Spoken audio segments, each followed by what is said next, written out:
Salut à toutes et à tous, bienvenue dans The Watchman, le podcast qui va vous donner envie d'aller au cinéma. I like it. Je ne suis qu'amour.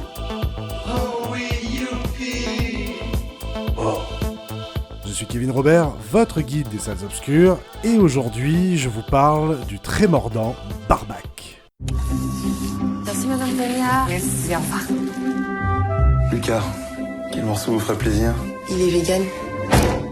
Ah, Bah, ok. Il y a c'est des choses qui arrivent. Hein. Ma démarche est personnelle, et j'estime que je dois l'imposer à personne. Du coup, ma chérie, je te serre la cuisse comme d'habitude? Bah non. Du coup, je mange plus de viande. Mais puisqu'il te dit que c'est une démarche personnelle. Barbac de et avec Fabrice Eboué et Marina Foïs, que l'on vient d'entendre dire à sa fille, puisqu'il te dit que c'est une démarche personnelle. Et oui, parce que leur beau-fils, lors de ce repas de famille, est vegan et ce couple de charcutiers l'apprend en direct et donc ça donne lieu à une scène très savoureuse. Et donc Barbac, c'est l'histoire de ce couple qui est en crise dans leur vie amoureuse, mais aussi en crise dans leur petite boucherie de quartier, puisque des militants véganes vont saccager leur boutique, et l'un d'entre eux va accidentellement être tué par Vincent, joué par Fabrice Eboué, vous l'aurez compris.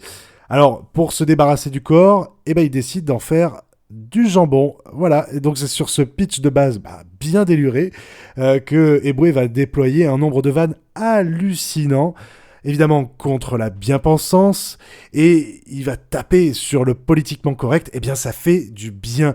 Enfin, un film français qui ose aussi visuellement, où on voit des corps découpés au gros hachoir, notamment dans deux scènes au montage assez énergique, sur fond de musique gangsta. Alors ce sont des scènes décomplexées, mais aussi au niveau de la réalisation, avec des gros zooms, des ralentis et des plans larges vraiment bien travaillés, et elles montrent avec joie leur folie meurtrière inarrêtable.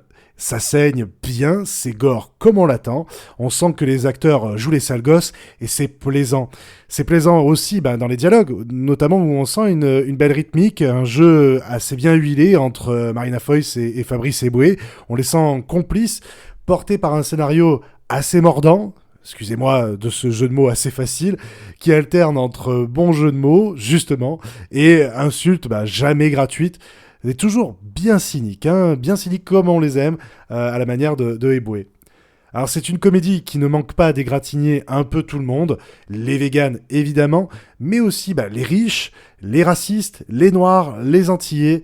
Chacun en prend pour son grade, et on pourra tous se reconnaître dans certains défauts de certains des personnages. Alors, c'est vrai qu'on a peut-être un sentiment de redondance à un moment, meurtre, découpe, vente de jambon, remeurtre, peur de se faire prendre, rejambon, revente. Oui, le schéma est un petit peu classique, attendu aussi, mais terriblement efficace, notamment dans son dernier acte.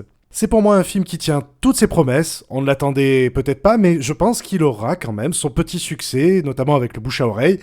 Alors même si la salle dans laquelle j'étais n'était pas complètement remplie, j'étais très surpris de voir pas mal de jeunes qui ont sans doute envie de voir des propositions différentes des films de Danny Boone ou de Christian Clavier. Et je pense que moi aussi j'en ai un peu marre de ces deux-là. Alors, c'est un film qui a presque un air aussi irrévérencieux que C'est arrivé près de chez vous, de et avec Benoît Poelvoorde, l'immense Benoît Poelvoorde. Alors, je ne veux pas en dévoiler davantage sur ce film, Barbac.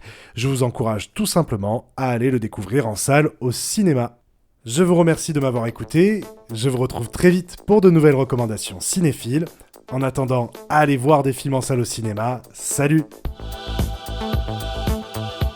C'était fabuleux. On va rentrer. C'est payé, on va rentrer. Go home. It's all over. Thanks.